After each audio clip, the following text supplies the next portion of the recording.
नाज़रीन, जैसा आपको ख़बर है कि डीडी उर्दू की ये कोशिश है कि ज़िंदगी के मुख्तलिफ़ मसाइल जैसे कि समाजी सरोकार, जैसे कि तिब्बी सरोकार, वो आप तक पहुँचाए जिससे कि आप इस्तिफ़ादा हासिल कर सकें।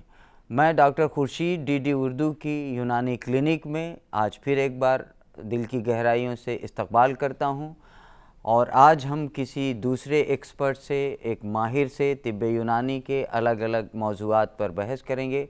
आज हमारे साथ स्टूडियो में प्रोफेसर सैयद शाकिर जमील साहब हैं, जो मेरे उस्ताद भी रहे हैं और फार्मर डीजी रहे हैं और जिन्हें भारत सरकार ने तिब्बी खिदमात के लिए लाइफ टाइम अचीवमेंट अवार्ड से नवाजा है।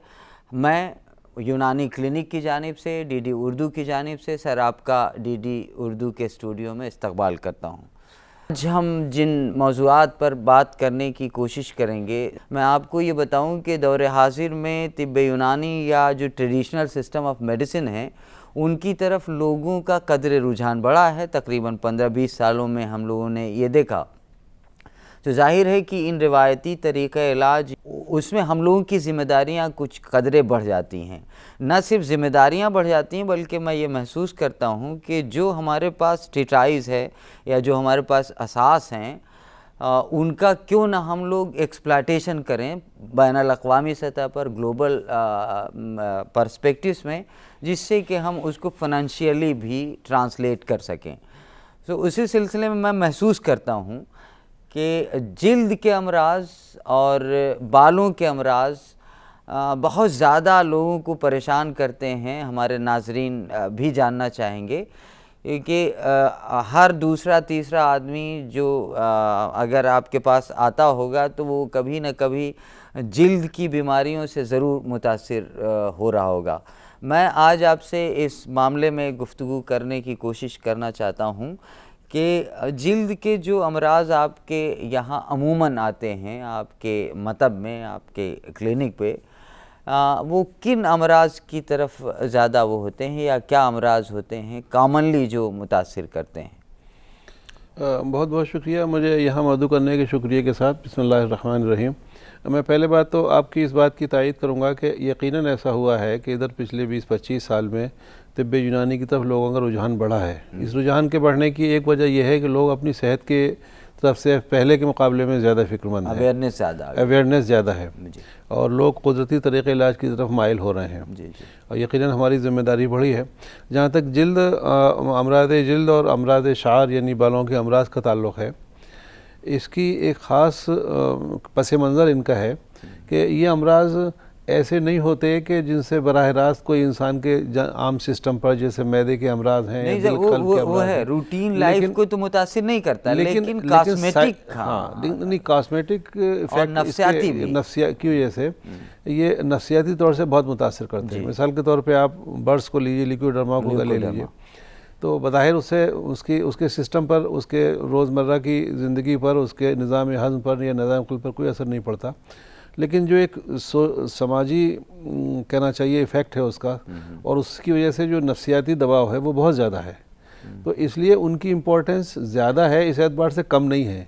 इसलिए कि हमारा जो दिमाग है और हायर फंक्शंस हैं, और यानी जो हमारा नफ्सियाती निज़ाम है वो हमारे जिस्म के दूसरे निज़ाम से एक दूसरे के साथ जुड़े हुए हैं। उससे की वजह से हाजमा ख़राब हो जाता है और शर्म और स्ट्रेस की वजह से, परेशानी की वजह से डायबिटीज़ हो जाता है और जहनी और बीमारियाँ और क़ल्ब की बीमारियाँ ज़्यादा होती हैं। दोनों एक दूसरे से जुड़े हुए हैं। इसलिए जो जिल्द के अमराज हैं और उसमें जिसमें बालों के अमराज भी शामिल हैं, इनकी अपनी पूरी एक अहमियत है। और उनको एक और चीज़ यह है कि इन अमराज के इलाज में बनिस्बत उन अमराज के दिक्कत निस्बतन ज़्यादा है, तो मरीज़ के जहाँ इस बात की इम्पोर्टेंस है, इस बात की अहमियत है कि मरीज़ को सही इलाज, सही दवा और सही उसूल के साथ दिया जाए, वहाँ इस बात की भी बहुत ज़रूरत है कि चूँकि आमतौर पर ये अमराज मुज़मिन होते हैं, यानी क्रॉनिक होते हैं, तो इसमें फ़ायदा देर में होता है। तो इस बात की भी बहुत अहमियत है कि मरीज़ की काउंसलिंग यानी मरीज़ की सही तौर से की जाए, और इसकी 50% से ज़्यादा अहमियत है कि आप एक तो आपने बताया कि नाज़रीन आप ये समझने की कोशिश करिए कि अमूमन सफ़ेद दाग जिसे हम आम ज़बान में कहते हैं, वो एक बहुत ही नफ्सियाती और समाजी इल्लत या बीमारी ज़्यादा है, बजाय इसके कि उसका इंसान के मामूलात पर या उसकी रूटीन ऑफ लाइफ पर बहुत ज़्यादा असर पड़ता हो। दूसरे कौन से अमराज होते हैं सर जो ज़्यादा मरीज़ों को आपके पास लेके आते हैं? एक तो ल्यूकोडर्मा या बर्स हो गया जी। दूसरे अमराज जैसे इस वक्त ये जिसको आप कहते हैं क़ुबा, हाँ, ये क़ुबा, इसके अमराज यहाँ दिल्ली में ख़ास तौर से गर्मी के मौसम में और बरसात के मौसम में। इसे इस्तिलाह में सर ट्रांसलेट करते हैं क़ुबा, अंग्रेज़ी इस्तिलाह जो जितनी फंगल इन्फेक्शन से होती हैं, टीनिया जिसको आप कहते हैं, मुख्तलिफ मकामात के एतबार से भी उसके नाम होते हैं, तो या रिंग वॉर्म बाज़ दफ़ा उसको कहा जाता है। इसी से मुताल्लिक़ एक तीसरा लफ्ज़ है नार फारसी, आप जिसको कहते हैं, तो छाजन जिसको कहते हैं आप, तो वो भी उसके अमराज भी काफ़ी हैं। एक बहुत काफ़ी कसरत उन मरीज़ों की भी है कि जो सिंपली शिरा जिसको कहते हैं, अर्टिकेरिया दिल्ली के अंदर काफ़ी कॉमन है, इसलिए कि एलर्जिक जो वो चीज़ें जिनसे एलर्जी होती है, चाहे वो चीज़ें खाने की चीज़ों में हों या बदन से टच होने वाली दूसरी चीज़ें हों, चूँकि ज़िंदगी के अंदर मसनूइयत बढ़ती जा रही है, तो उसकी वजह से उन चीज़ों के अमराज भी बढ़ते जा रहे हैं और वो भी काफ़ी उसमें उसका आता है। एक चीज़ ये है, बालों के गिरने की बहुत से आ रहा है पहले ये बहुत परेशान करता है आजकल, ख़ास तौर से नौजवानों को देखिए तो वो बहुत ज़्यादा अपना पैसा ज़ाया करते हैं कॉस्मेटिक्स पे, ये जिससे कि उनके बालों की हिफाजत की जा सके, जबकि ये एक बहुत ही तेज़ी से बढ़ने वाला एक मर्ज़ मैं समझ रहा हूँ। अच्छा, इसमें बालों के गिरने के साथ साथ बालों के सफ़ेद होने का भी एक मसला है, लेकिन बड़ा मसला गिरने का है। बाल अगर हैं तो आप उन्हें काला कर सकते हैं या मेहंदी लगा सकते हैं, लेकिन है ही नहीं तो क्या करें। उस सिलसिले में जो दूसरी तदाबीर सर्जिकल जो उसकी सॉल्यूशंस हैं वो हैं, लेकिन बहुत ज़्यादा कामयाब नहीं हैं, एक्सपेंसिव भी हैं, यानी उन पर कॉस्ट भी अच्छी खासी आती है। तो ये अमराज ख़ास तौर से ये बालों वाले अमराज बहुत आते हैं। अच्छा, इनमें एक बड़ी लतीफ़े की बात यह है बालों के अमराज के मरीज़ में कि उसके अंदर ख़ुद भी बड़ा सब्र ज़ब्त होता है। वो चूँकि काफ़ी ज़मानों तक इलाज कर सकता है, वो कर सकता है ये उसका असल में सोशल जो इम्पैक्ट है, समाजी जो ज़िंदगी पे असरात होते हैं, वो काफ़ी उसे परेशान करते हैं। तो बर्स की तफसीलात पे हम सर बाद में आते हैं, पहले हम नाजरीन के सामने ये चाहते हैं कि उनको कुछ इत्तला मिल जाए कि अगर हमारे पास अर्टिकेरिया या जो टीनिया आपने बताया, जो बहुत ही कॉमन है इन दिनों, चूँकि हमारी जो सोशल लाइफ है बहुत ज़्यादा कंजेस्टेड है, बस्तियां हमारी नैरो होती जा रही हैं, मकान में एक ही कमरे में कई लोग रहते हैं, तो भीड़ भाड़ वाले में कंटेजियस जो असरात हैं उनकी वजह से मर्ज़ फैलता है। तो क्या हमारे नाजरीन के पास तबीब के पास, यूनानी हकीम के पास जाने के अलावा भी क्या कोई ऐसे नुस्खा जात हैं या कोई घरेलू तदाबीर हैं जिनका इस्तेमाल अगर वो करें तो कुछ हद तक इफ़ाक़ा हो सके?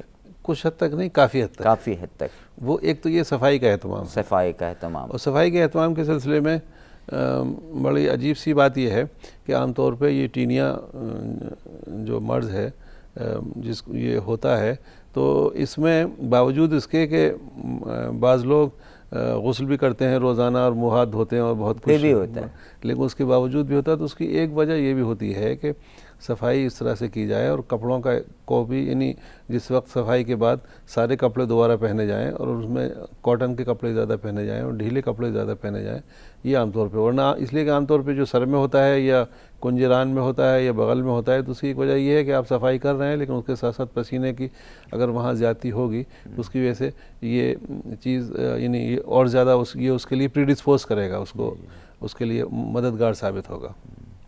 सर, ये बहुत ज़्यादा परेशान करने वाला एक और मर्ज़ है जिल्द का डैंड्रफ, जिसे हम लोग सोरियाटिक डर्मेटाइटिस कह रहे हैं।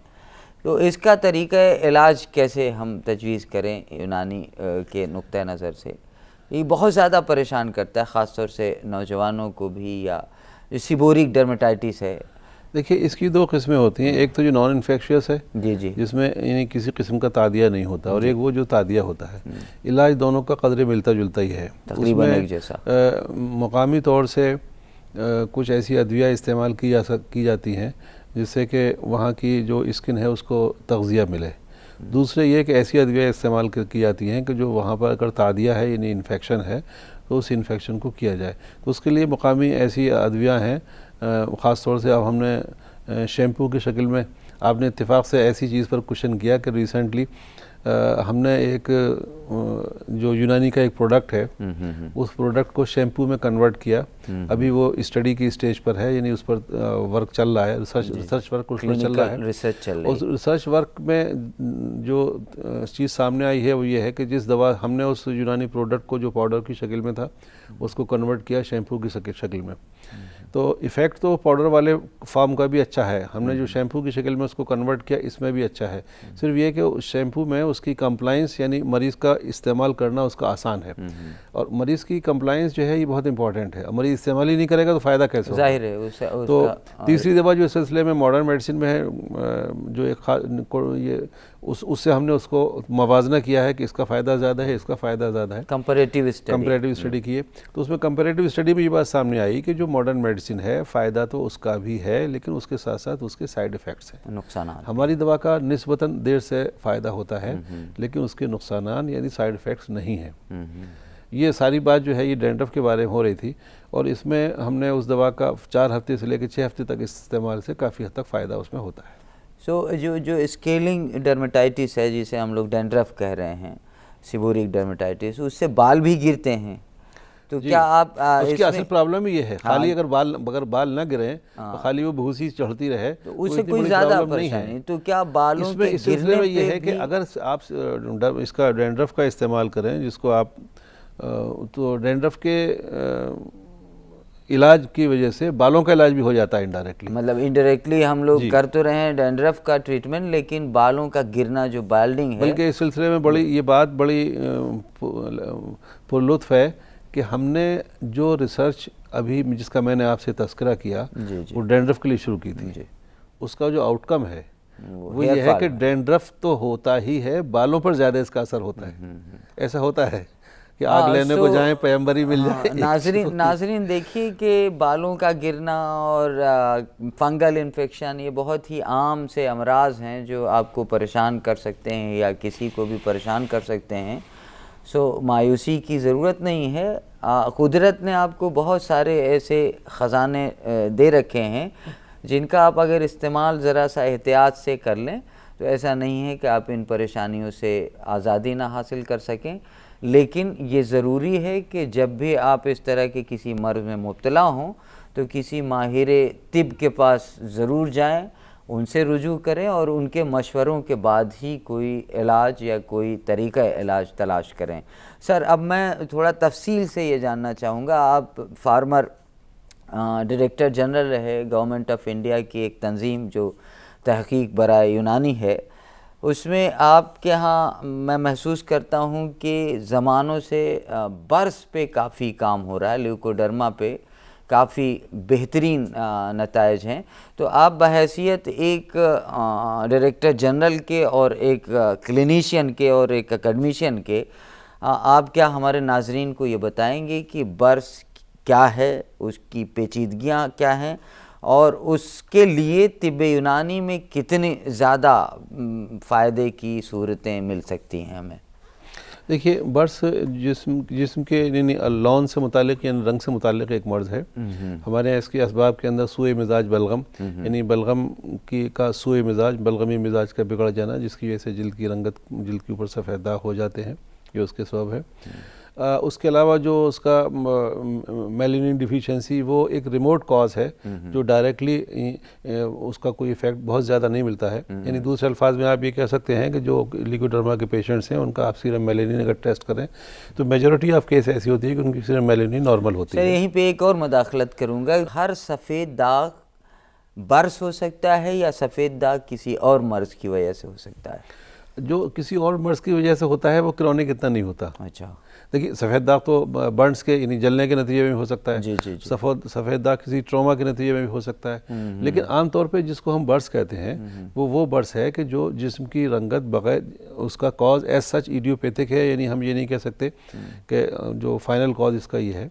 यूनानी नुक्ते नज़र से ये उन लोगों में होता है जिनके मिजाज के अंदर बलगमियत का गलबा होता है और सूए मिजाज उनका की वजह से उनको ये होता है। मैं इसलिए ये सवाल कर रहा हूँ सर कि जुज़ाम में या लेप्रोसी में भी वाइट पैच आता है बॉडी पे, और ल्यूकोडर्मा में भी वाइट पैच आ रहा है। तो हमारे नाजरीन को ये जानना ज़रूरी मुझे लगता है कि नहीं, बहुत आपने सही वो किया। जुज़ाम असल में मुतादी मर्ज है जी, इन्फेक्शियस है। नहीं तो अगर हम मान लीजिए कि किसी मरीज को जुज़ाम में सफ़ेद पैच बहुत कम आता है, अच्छा, शाज़ो नादिर। लेकिन ये बड़ी अच्छी बात है कि जो बर्स है ल्यूकोडर्मा है ये इन्फेक्शियस है ही नहीं सिरे से।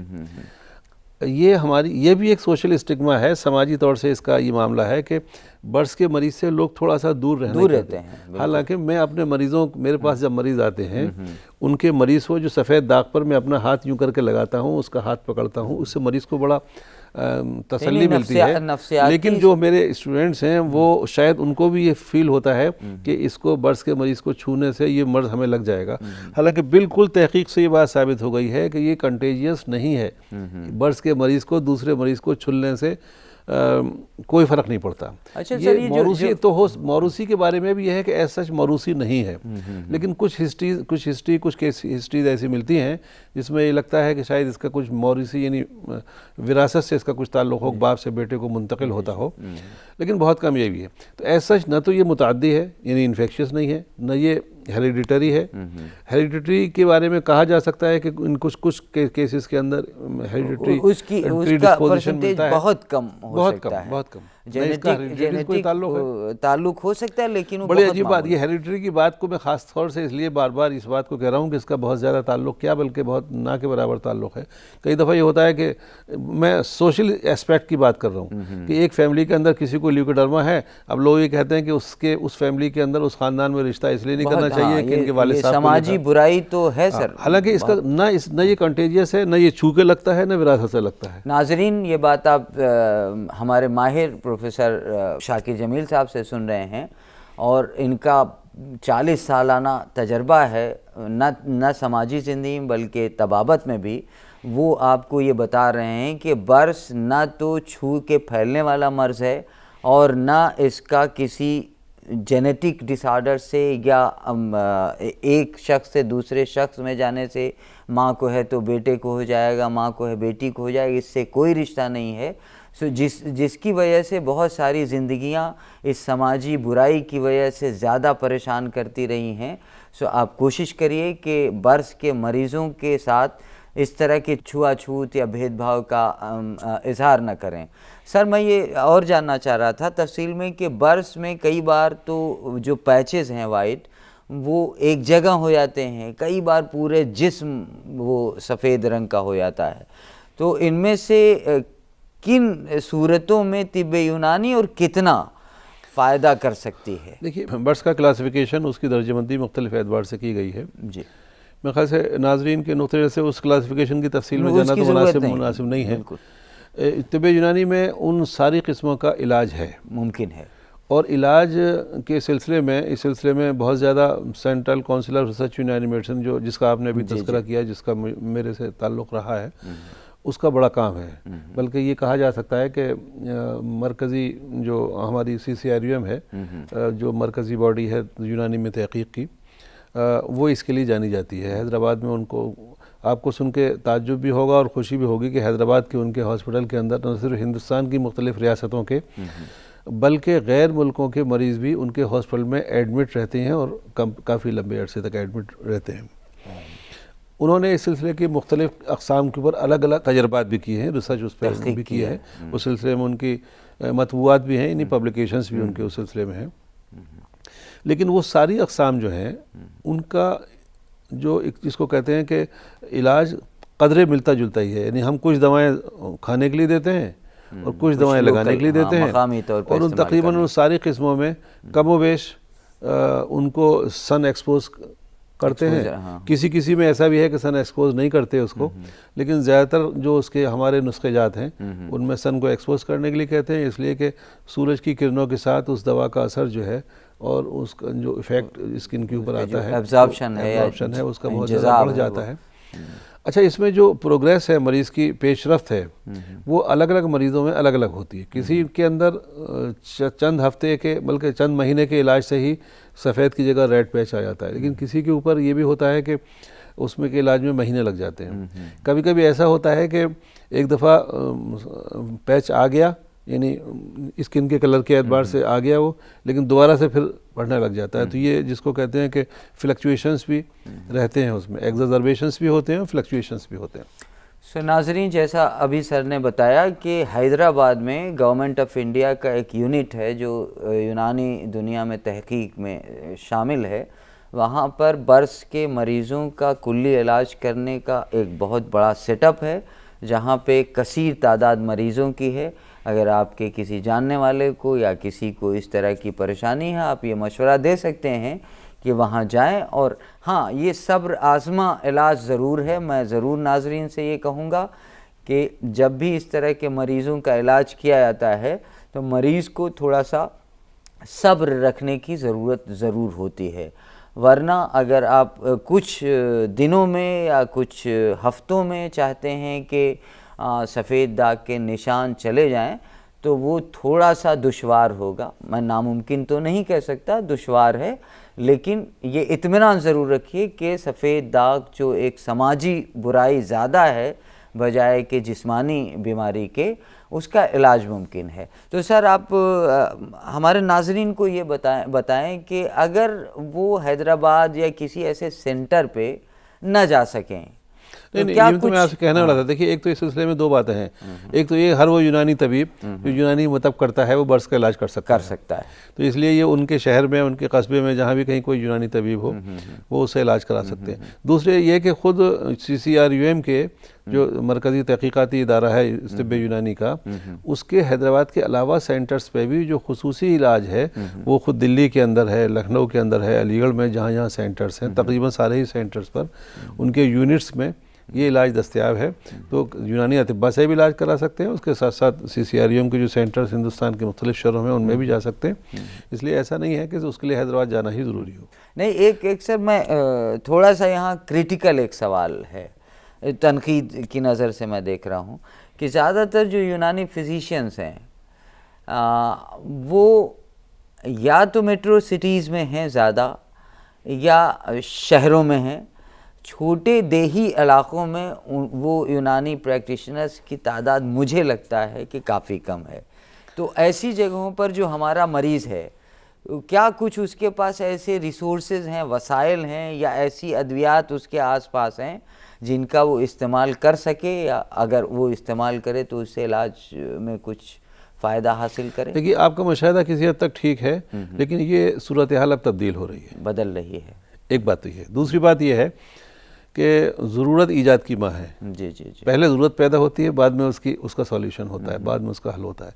तो जो छोटे कस्बात हैं उसके अंदर भी अब ये हो रहा है कि जो हमारे वो अतिब्बा जो यूनानी में प्रैक्टिस नहीं करते थे, अब आहिस्ता आहिस्ता यूनानी प्रैक्टिस की तरफ आ रहे हैं। तीसरी चीज़ ये है कि इसी सिलसिले की कि ये इसमें मरीज़ को ये ज़रूरी नहीं है कि वो करीब के शहर में या करीब के किसी तबीब से रब्ता कायम करे। तो उसको ऐसा नहीं है कि उसको हर हफ्ते उसको दिखाना ज़रूरी है। मिसाल के तौर पर दिल्ली के क़ुर्ब जवार में, यूपी में लखनऊ है, अलीगढ़ हैं, आसपास के जो जितने अज़ला हैं उनमें किसी एक तबीब से रुजू कर लिया जाए और उसको 1 महीने में एक बार भी दिखाया जा सकता है, उसको 2 महीने में एक बार भी दिखाया जा सकता है।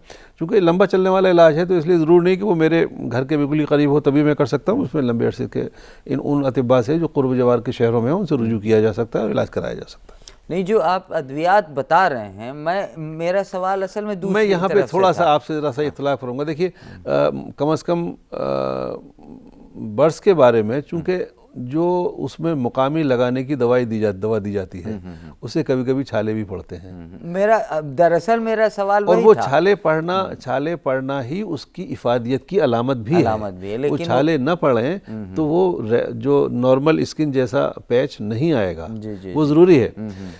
लेकिन चूँकि उसमें उसके साथ उसके छाले पड़ना एक कॉम्प्लिकेशन भी हो सकती है, उस वक्त तबीब की निगरानी की ज़रूरत पड़ती है, तो मैं मशवरा दूंगा कि कम से कम बर्स के इलाज में तो किसी तबीब से ही रुजू करें। हाँ, मैं नाज़रीन को उसी सवाल के इसको पुदीने की चटनी न बनाएं कि खुद भी खा मैं उसी सवाल के तरफ ले जाना चाह रहा था कि आपके इर्द गिर्द ही बरस का इलाज करने की दवाएं हैं, उसके बावजूद आप बेहतर है कि किसी तबीब की निगरानी में रहें।